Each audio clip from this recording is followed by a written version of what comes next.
Hello, everyone. Hey, guys. Hey. Hey, hello. Let's wait for a couple of minutes.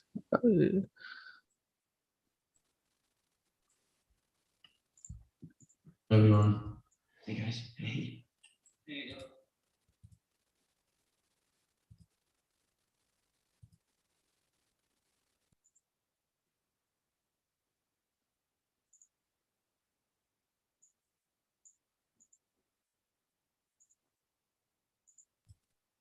Guys, as we get prepped here, overarching goals, like we're on the precipice of a .6 release. Like actually, we're certainly closer than we have been in the past. And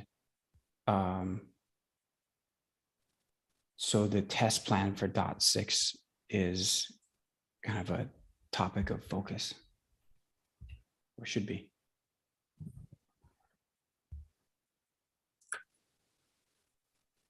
Okay, I think we can start now. People will start joining in by themselves. So, Mario, would you like to give your progress on where you are at Cypress tests right now? Yeah. Yeah, of course. Yeah, thank you. Just share my screen. Just a sec.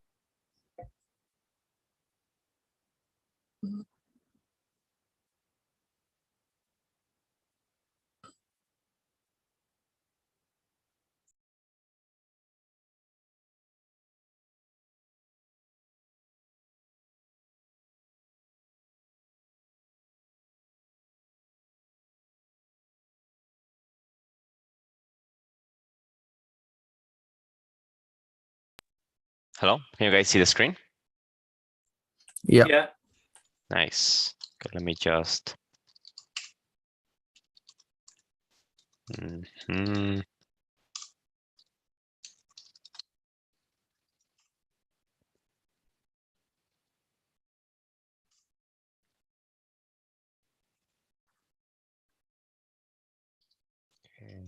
Branch. Where is that? Not, yeah, sorry, just another computer for those changes, but should be able to fetch them.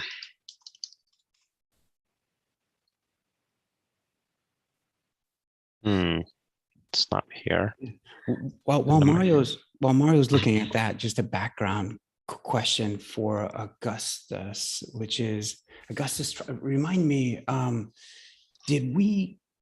have we gotten your hands dirty with GitHub workflows or with Cypress tests? I can't remember how far we got.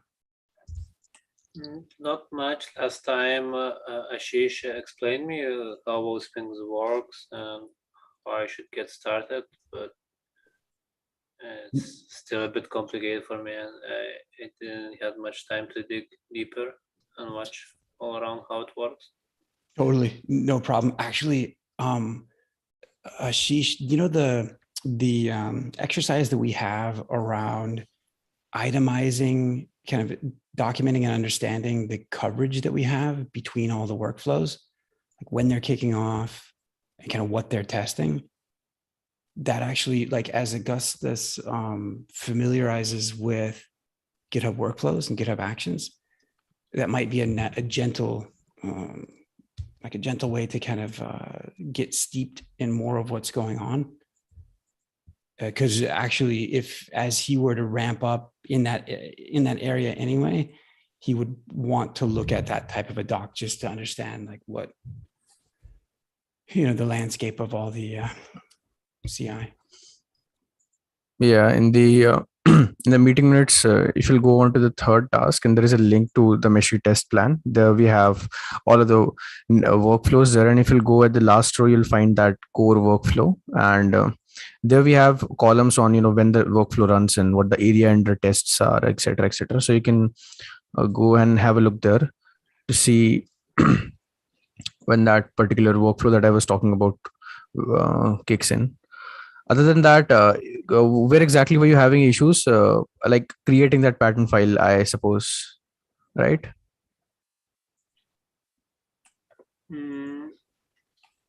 I don't remember right now, but it's still like so I should look at a testing plan and try to execute step by step, something like that. Yeah. So hold that thought. That's a great. Yeah. Let's go through that very specifically and slowly to make sure that you're feeling really comfortable. But yeah, maybe Sharing, okay? Just so that.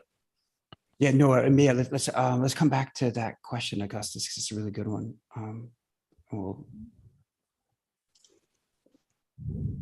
We'll let Mario up. Did you find what you were looking for, Mario, or? Still looking. Yeah, I'm just trying Okay. to get that remote branch from my fork. So just a few minutes, sorry. Sure. Ashish, I don't know if you maybe if you want to switch up the agenda sequence, but Yeah, we can push this one a little down. So yeah, we can come back to Augustus. So yeah, so what was the question, Augustus? So I see this like Meshery test plan. So the tests are like generally like to run action and see the expected outcome. This is how it Inside. Inside of which particular test are you talking about? The last one, right? I know I just opened Meshery test plan and I see like There actions. are different tests. So different tests have different purpose here, and they all are testing different components. For example, the initial few rows you'll see these are Meshery related tests, but the last one actually runs inside of the adapter, and that's where we have covered the area under. You'll see their area under test. So Meshery adapters, the only row which has Meshery adapters, this one runs inside of the adapter. The other ones run inside of Meshery. So this core workflow that I was talking about last time gets triggered on commit when you create a commit on a PR, and also when the PR is merged with the master. So when the PR is merged, it actually updates the doc. So if you'll go on, you might have seen the compatibility matrix. That is what we are updating. Yeah, of course. I can show my screen. Yeah, it would be more clear. Yeah, so let me put it like this, actually, because this might help, which is I'm pleased that Augustus keeps showing up, and since he does, there is well, there's punishment for that or there's a reward for that, which is like, hey, we should get him really comfortable on an area of interest, and if it so happens to be like on a workflow or understanding what the heck these workflows are doing, that's a perfect opportunity for him to help fill in the spreadsheet. And so, like, actually, I don't think Augustus like has a question per se, as much as his question is just like, what the heck is going on here? Where can I help? Or like what, and like orient me to what's going on. It's like perfect timing, because that spreadsheet, it's only lists out a few of the workflows that occur across all the repos. So within the Meshery org, there's like 30 repos. And in each repo, there's between 6 to 15 workflows. So with the column B here, this is only documenting the Meshery repo, the Meshery repo, which is the biggest one. It has the most workflows. It's the most complex. And what we're trying to do is just like understand our complexity. Okay, how many workflows do we have? When do they trigger? What are they testing? That kind of a thing, which is perfect for you just digesting what's going on.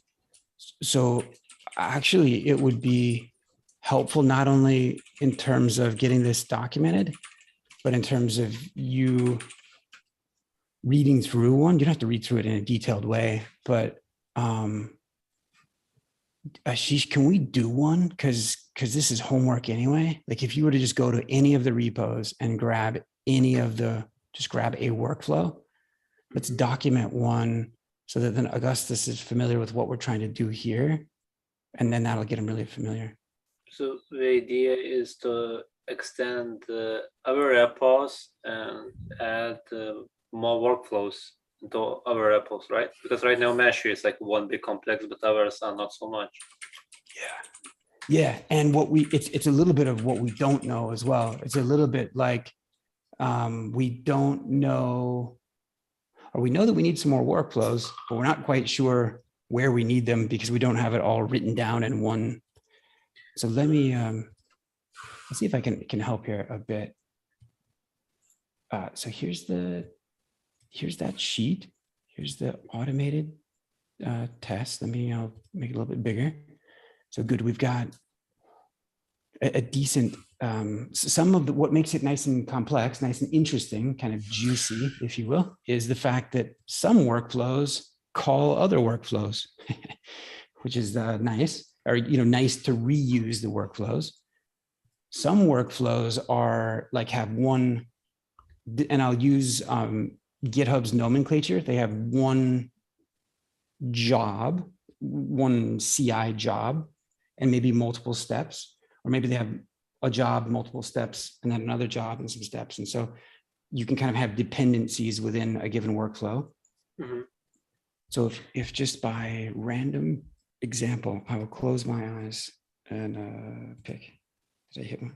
All right, okay. Meshery Istio. So where are the workflows? A couple of places to look at the workflows. Yeah, but this part I understand properly. Okay. Nice. So this is actually a good one to take a look at briefly because many of the adapters should really be almost the same. And this one, this multi-platform workflow, it's available in every Meshery adapter repo. So to just read it really quickly, just high level, it's like this triggers when one of three things happens. When someone publishes a release, like in GitHub, if they go click through and they click to do a release, okay, then this initiates. Or it's not written, but it's an or. It's when there's a release or when a push to the master branch occurs, and that push has a tag, a git tag, and that tag starts with V. Yeah, I understand how GitHub flows works. Yeah. Oh, nice. Okay, good. So just I raised my hand in the Zoom reaction. So can we just try to pin down the specific question that Augustus is having? Sure. Yeah, I thought it was like, hey, I don't know what you guys are doing, but if he does know and he has a specific question, like, please. Yeah, because I only see like in the topics it just says adding APS into E2E test. What steps to take? But sounds a bit ambiguous. So maybe we could just I don't know. Is there any specific question, or maybe? Yeah. So yeah, that particular. Yeah, I should explained a lot of things last time, but it was a lot of information, and I had to make some notes probably. Like, what's my first step to do now? Because he like explained me deeply out like integrate, but to look kinda. But yeah, I didn't make notes. That's one mistake. And we also record the session, so if it was in a prior session, you could look it in YouTube. But again, like, so first steps. So this is about adding APS. What is that? I'm sorry for.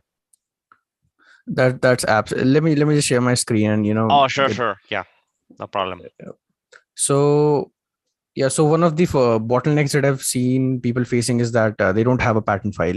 So for example, this is one of those workflows that I was talking about last time. So as I went over last time, there are three particular things that I want you to focus on. The first thing is the setting of pattern file, which will be used. The second thing is this is the call that we make inside of the Meshery workflow, inside of the test plan. This is what I'm referring to.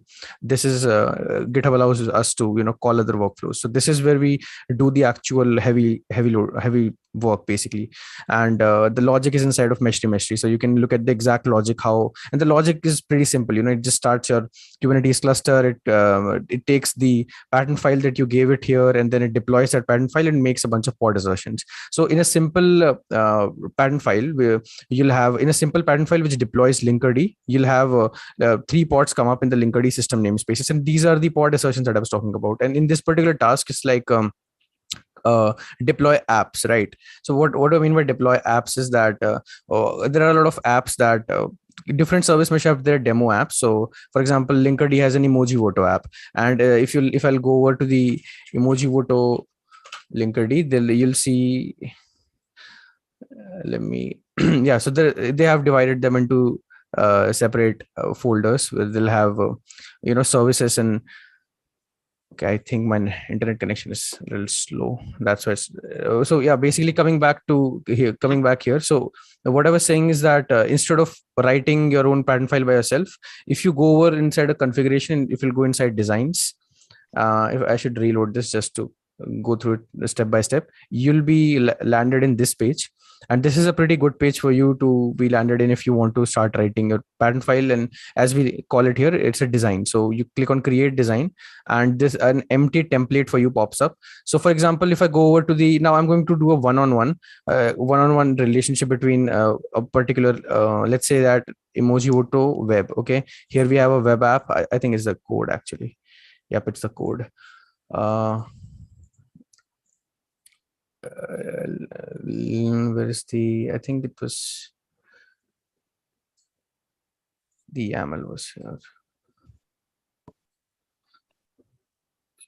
Yeah, so for example, this is an emoji. This has a bunch of things like namespace and service account, and right now we are only doing pod assertions. We're not doing these extra things, and this is actually one thing that we are going to do in future, that we will make a change inside of the core workflow.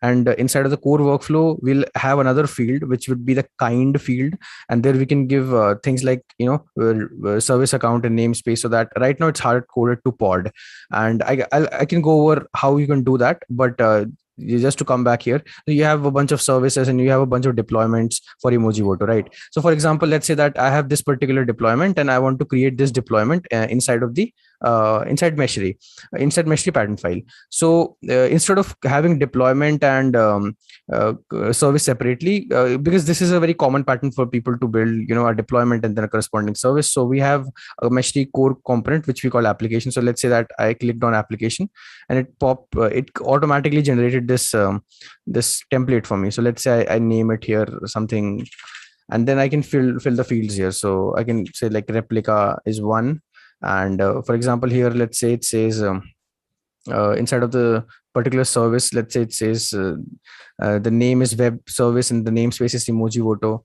Actually the name and namespace fields are yet to be put here, so you can edit them manually here. Other than that, you can fill up things like container, name of the container. You can go and you can fill labels and annotations from here directly. This is just UI to generate service file. Yeah, exactly. This is just a good starting UI to generate this pattern file. And there are a few things missing here.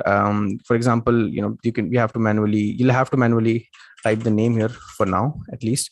This will change. There is some extra, for example, here the name, enhancements to be made. For example, the namespace is here default, and right now in the UI, you're not getting any option to change it to something else, and that's an open issue. So that should be an open issue. So for that reason, for now you can just manually change the name from default to, like, here it has web service. So with this thing, you can have a pattern file, and after you have that pattern file, all you need to do is you need to store that pattern file inside of your install directory in .github folder. This is a common pattern across all of the adapters. So all of the adapters have this .github/install. Here this deploy.yaml is actually a pattern file. So this is a pattern file, and you put it here by convention, and then you come if I come back to my workflows and my E2E tests, here is inside of set pattern file. I mean, there is some extra things that I'm doing here. For example, for that particular pattern file, I had left the version field empty because that particular pattern file that I showed you just now, I'll have to go back. So take my word for it. It deploys Linkerd service mesh, and we also always need to test with the latest Linkerd service mesh. So this step is nothing but if you'll look at this step, we extract the latest version. We just take the latest version, and then we manually go and update that particular field inside of services, inside of Linkerd, basically we go inside of that YAML and replace that version field with the latest version. So we have our and then we're using this upload action. We upload the artifact inside of .github/install/deploy, from where we had taken it. So we just update it inside of the running workflow. We update it. Now, after updating it, this is the actual workflow that runs. And here we give it the pattern file. And here we actually, give our assertions like these are the pods that we expect inside of these namespaces. And here we give it the URL of your deployment and service, because here what's going to happen is that the workflow will build your adapter, because we are going to test the adapters on your particular commit. So on that particular commit, the adapter will be built and a custom image with the name test something, I guess. And this URL will be taken out from the Meshery repo, and that particular YAML would be actually repopulated with the image that was dynamically built inside of that workflow, and that image represents your version of the adapter, the changes that happened when you made a commit. And yeah, Mario, you have a question? Yeah, just I've been going over the Meshery docs. So there is part of this kind of how can I say it? What we're going through right now is the link I'm providing in the chat. Kind of like, would it be helpful to reference someone who has this type of questions to that document? It's about, actually it's test for adapters, but just wondering if there's part of the information you're providing would it be good to update the document, or it's yeah, but just want to make sure. Yeah, go ahead, Augustus, you want to add something?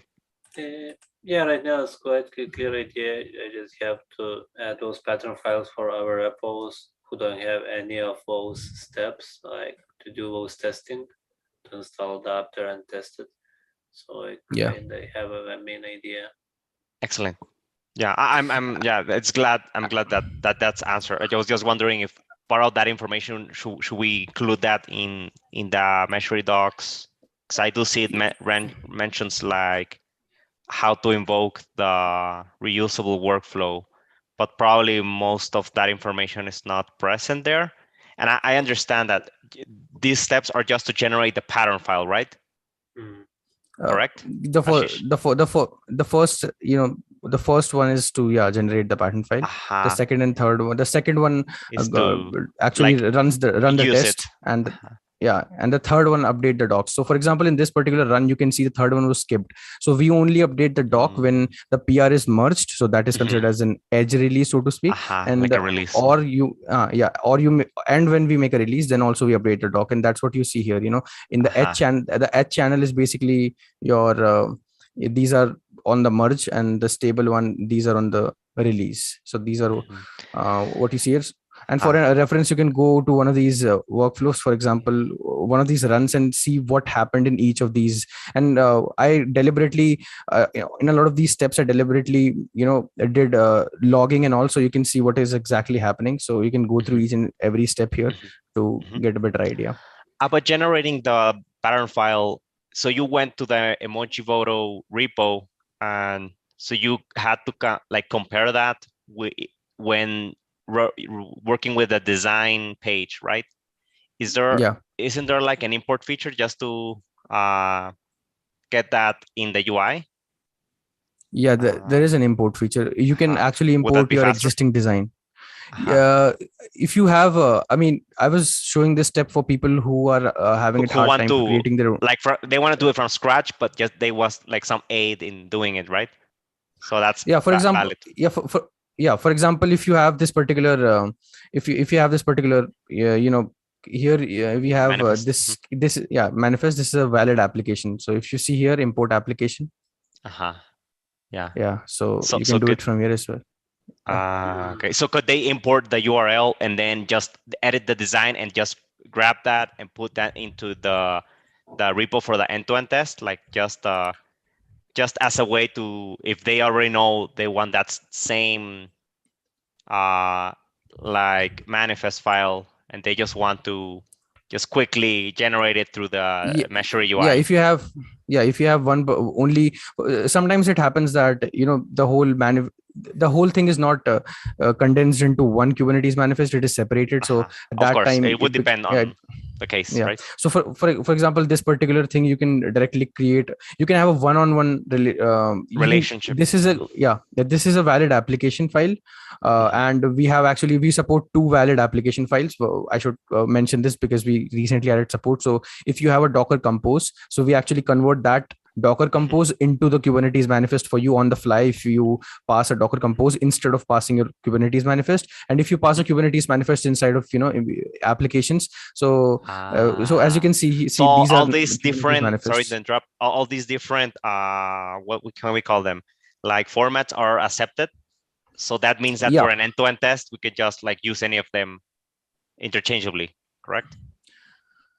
With slight restrictions, maybe. Yeah. So for example, the current end-to-end tests is based on patterns and not application. We can make changes in the core workflow to have so when I refer to application right now, I'm referring to either Docker Compose files or your Kubernetes manifest. And here you won't see any Docker Compose files because that's internal. It's in like on the fly. It's just converted. Correct.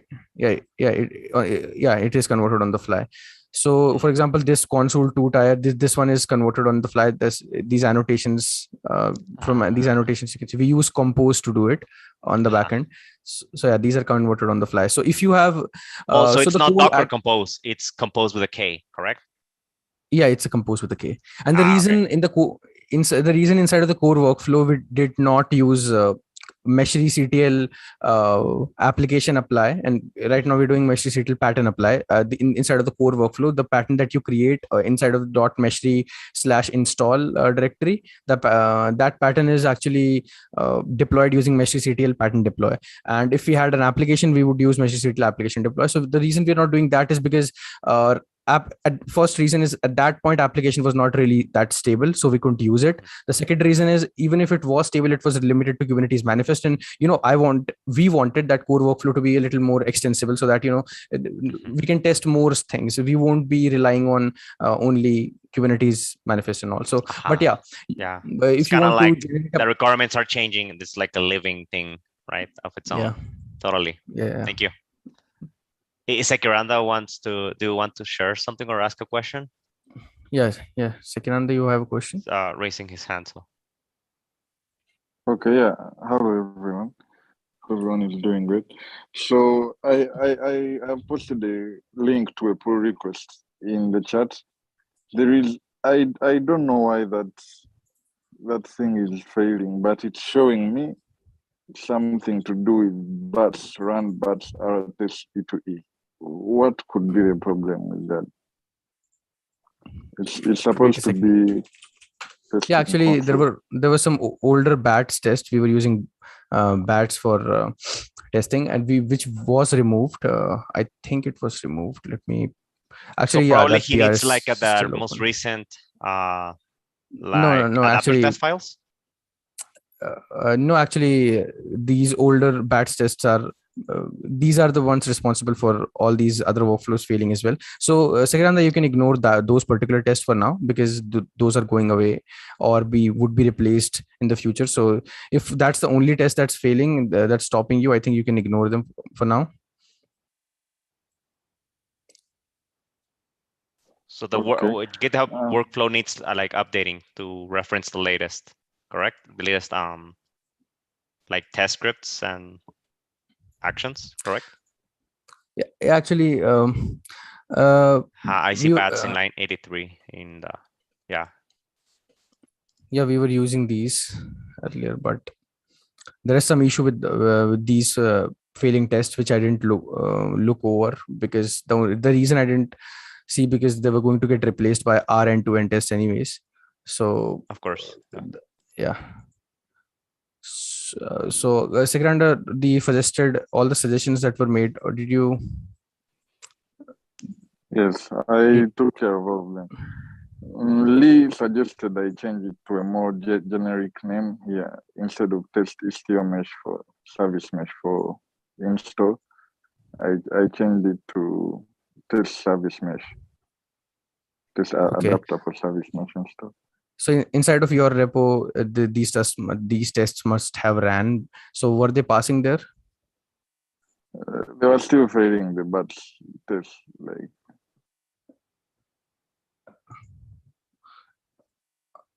are those the only tests that they're failing? I mean, these tests are failing as well, I guess. The invalid workflow. Yeah, I think some job names there was some conflict in the job names, and that's something I had pointed out as well inside of the PR. So for example, job this depends on an unknown job. So this job doesn't exist, but you have referred. So I think you should did you change the names? I think I had.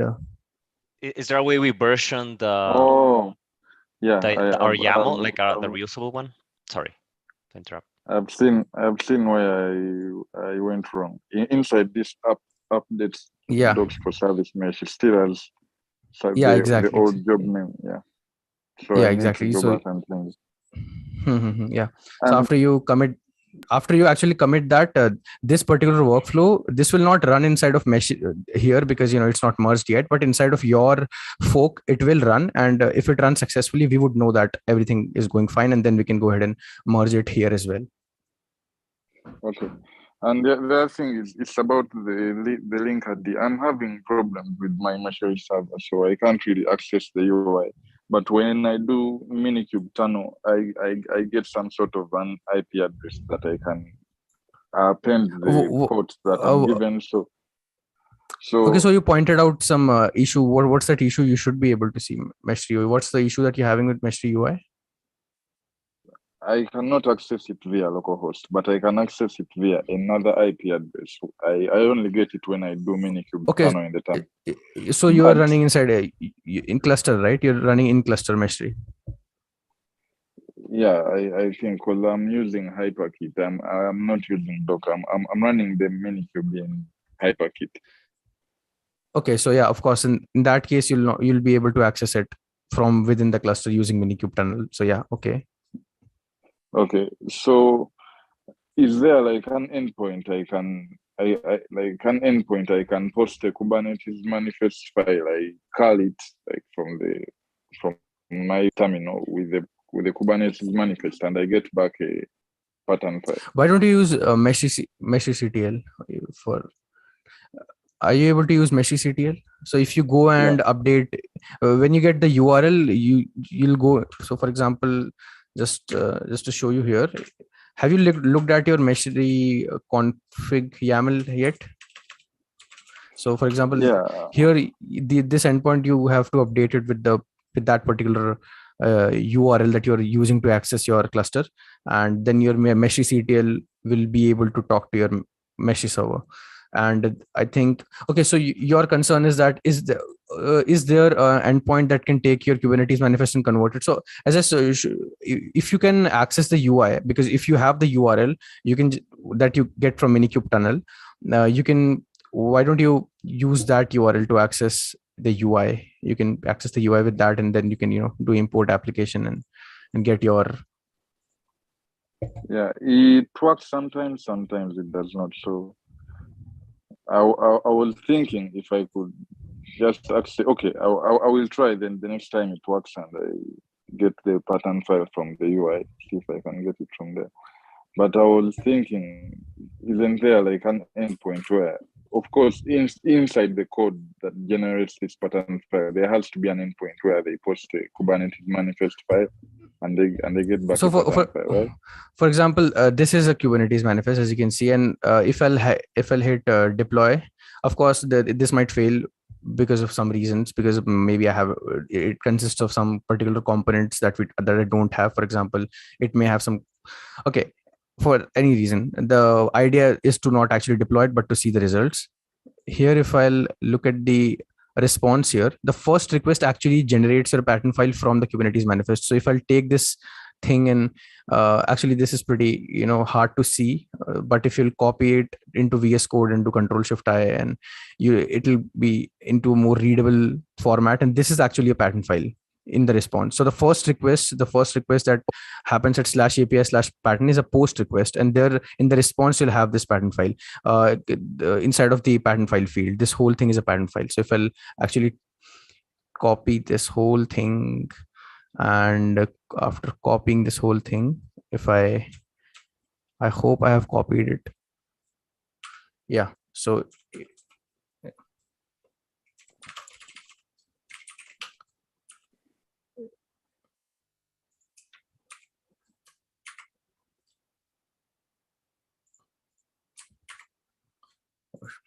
I had it.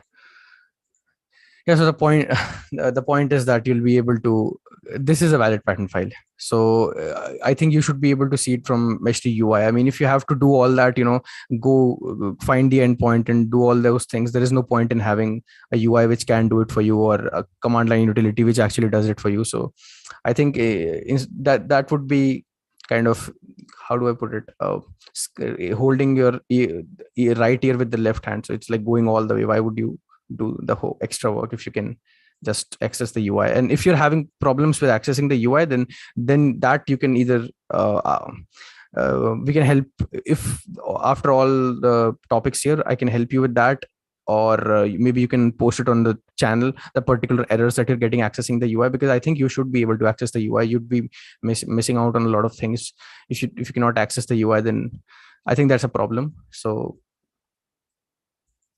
Okay. Thanks a lot. Maybe I'm going to post it in discuss.io, discuss.io, and see what people are going to suggest. yeah, sure. Hopefully, when it clears up, I'll go ahead and do the console with the test app and the link ID with the test app and forward them for review. Okay, thank you. Yeah. Mario, you had your topic as well. Now, are you? Sure. Yeah, we can take a look. Let me just share the screen again.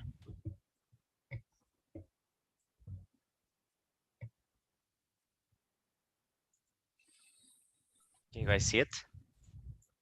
Yep.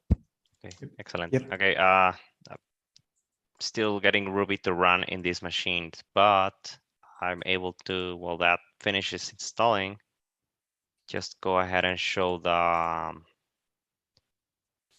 contributing changes I'm making. Actually, I also have them over here. So if I just pull request, new, I'll just make so docs. Oh, wrong dropdown, sorry. Okay, so basically here are part of my changes after talking with Lee. Just decided it'd be simple just to add this new makefile target or command.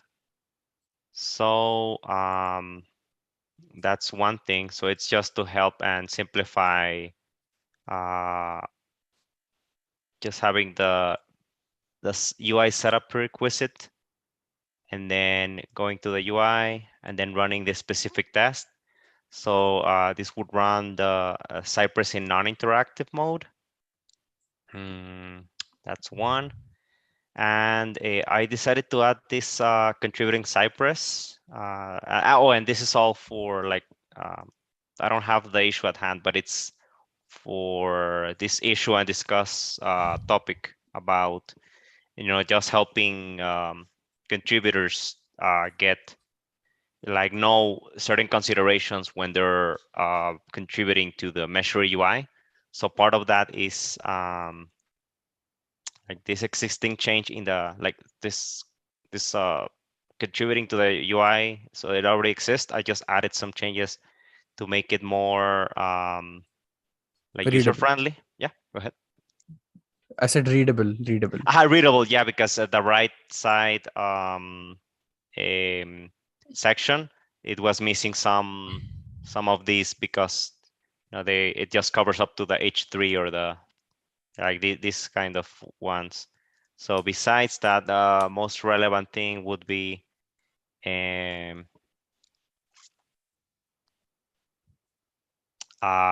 maybe just some verbiage changes of exactly when that command, like, so that builds the UI, but it's not available in this port until server is running, which is the next step. And oh yeah, also that run fast deprecated, so now it'll be server. I think that was something good as well. Oh, and also well, yeah, basically refer to, I added this because just imagine that when some contributor was contributing to the UI, they would like to know more details. So just to simplify, like where to go next if there's some issues with running the server, they could reference this other section just to get more details before just raising like simple issues that for or troubleshooting, like that. And this is the relevant part. So basically, it's just an explanation of this new make command. This describes what it does. So installs dependencies, invokes specific npm script, and then this also references this would reference the master version of the package JSON, so that this brings awareness of that command, and that's basically, that'll help the contributor know the specifics of that command. They can just read it. I mean, it's readable, just an npm script. Here's the make. That's like the suggestion, and added this a syntax so that it's just the clipboard. So is this PR ready to merge? Well, we could merge it as it is, but I would like to get some feedback on the status on this other new contributing Cypress. So I added this reference over there. So for contribution and just benefiting from those existing tests, and that is over here. Let me just I collapsed it on purpose because this referenced the other one. So it's over here. I think I would be able to merge it this week. Just need to update, maybe remove some unneeded parts. But this basically explains what tool we're using, what is its purpose, and just some links to the features it provides. Just linking the relevant documentation and guides for Cypress itself, and the supported test types, like the reasoning of why anyone would pick that tool. And then again, here is like the most relevant thing, I think, just this part about what each folder contains, what it's supposed to be used for, like the helpers, what are fixtures, like how is that used, and even provided a link to the master version of some samples, which would be, I mean, this is not too readable. Sorry for that, but basically it's explaining the difference between when it's used by an integration test, which is to stop the backend responses. So that is what contributors would be running in their local for now. And maybe instead of like this needs to go away, this other part, but I'll be adding just some more details about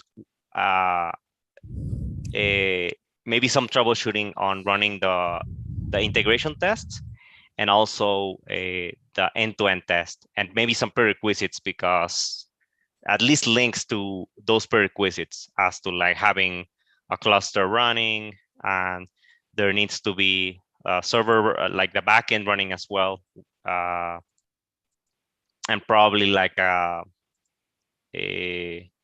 like the context being defined for the cluster. So is this the only PR that's open from you right now, or there's are no there PR open other? now. like this is just a branch I have. I'd be opening a PR when these changes, what I'm mentioning right now, are kind of like not done, but at least an initial version. And actually, there's something else. So there was a really good question from this guy named Rohit Raju. It was on this other channel, on the CI channel, so our channel.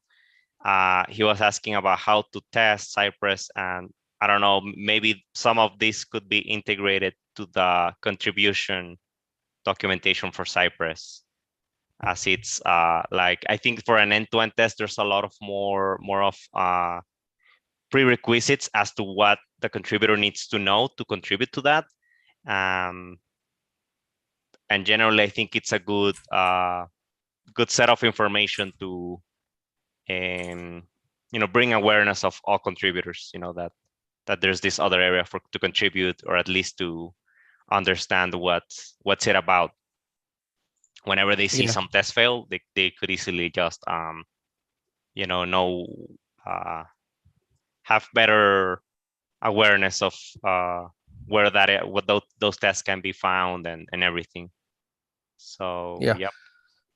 So what's That's your so your task? I would say let's wrap it up with the wrap it up with exact task. So your exact task would be to create PR of that branch. Yes, correct. Yeah, other than that, do you have any PR open around Cypress tests, or any changes that you are making around Cypress tests? Well, one thing to mention is that I did add this Cypress label, so that'll help us just talk about that, I'm hoping.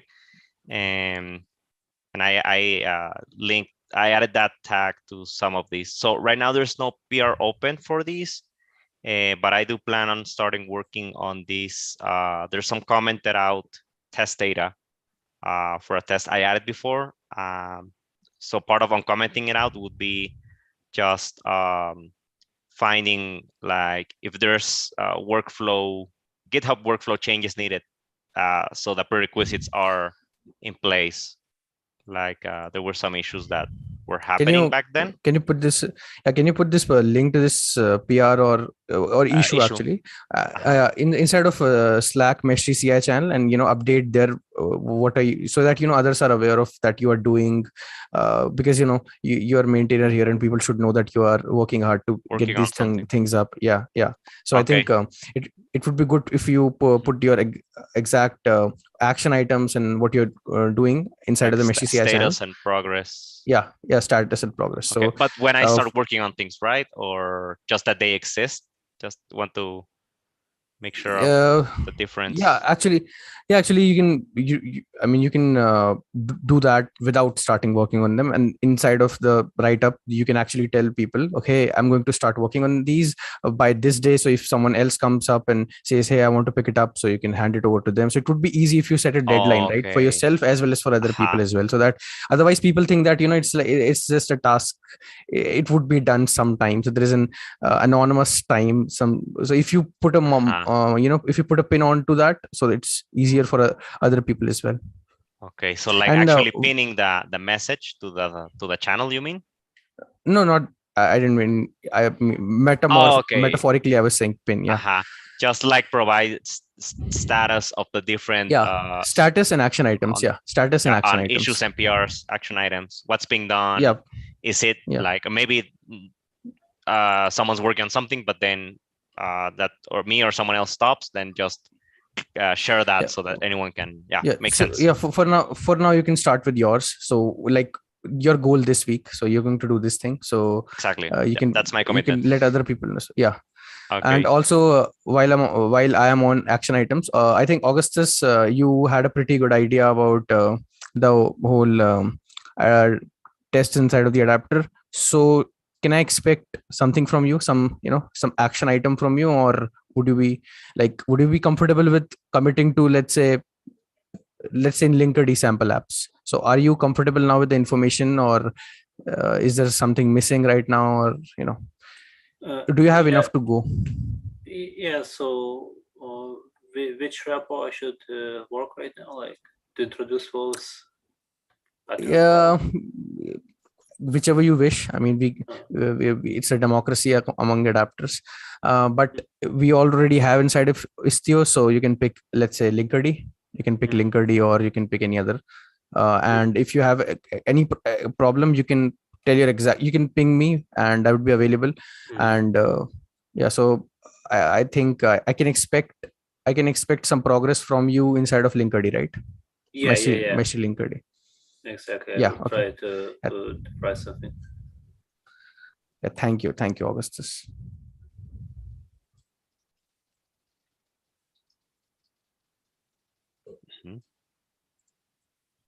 Sounds good. Well, so not sure if there's any comments or questions. Like, is the scope for what I was suggesting, like about my work in progress, is it too big, or does it make sense? Maybe I'm missing anything. Yeah, I don't know. yeah, it does make sense, but I think if you as more people have a look at it, they'll have a better opinion than I can have. Of course. Yeah. So inside of Meshery CI channel, if you can just drop links, a bunch of links, and a bunch of that was the whole point of it. So that would be nice. Segrande, do you want to take something up after your console PR gets merged? Because I don't think that PR has, after those issues get resolved, that, you know what, we can hold on to that. Let's get your PR merged first. I think that's we shouldn't hog you down with a bunch of other sample apps and everything. Yeah, I was also thinking the same. Apart from that thing, Uzair he was doing Cilium, but then he had no sample app. Because Cilium, I don't know, these guys don't have a sample app in their repo.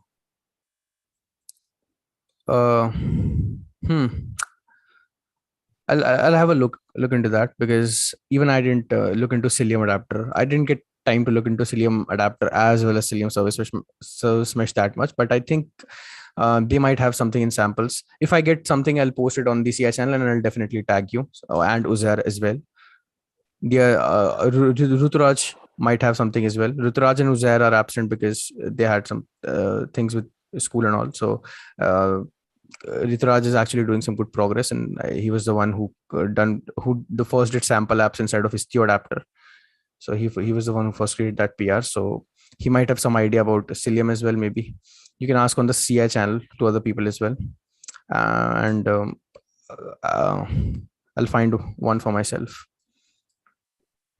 Okay, and the other thing is console, their sample app. There are some two containers. No, there is a pod that comes up twice. So here in the test, should I only test for it once, because it's the same pod, but I think it's scaled twice. Should I test for it once, or like where you expect some pods in some namespaces? Should I put it there once or twice? I didn't get your question. Once or twice? Can you repeat that? Rephrase that question a little bit. I'm sharing the screen. Will that help? Okay, let me Sure. see if I can Go ahead. find it.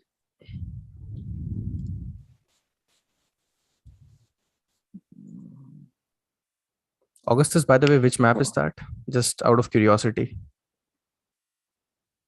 What did you ask? I asked you which map is that? What state or? It's Lithuania. Okay. It's in Europe, near Poland. Very small country. My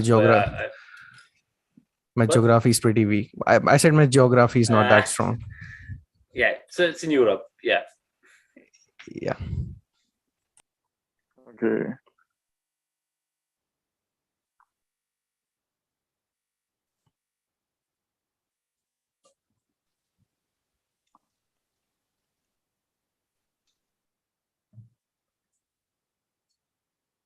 So if you mean that if two pods come up with the same, okay, so you mean that there is a pod which has two containers, right?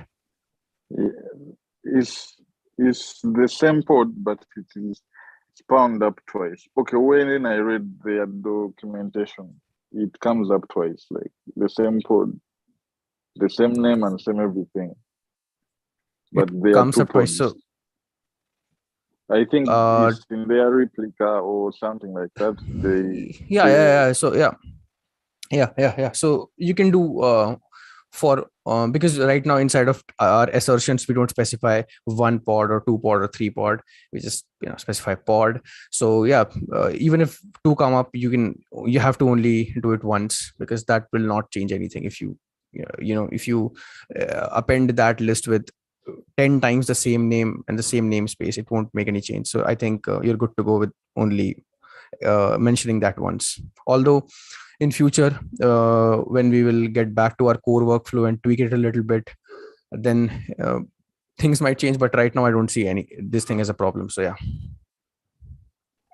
Okay, that's clear. I think that's all for me. If anyone else has other questions, you can go ahead. Thank you. Yeah. Does anyone? I think I answered all the Augustus questions. I think Augustus has an action item here, and Mario also has an action item, and he had some things that he can share in the.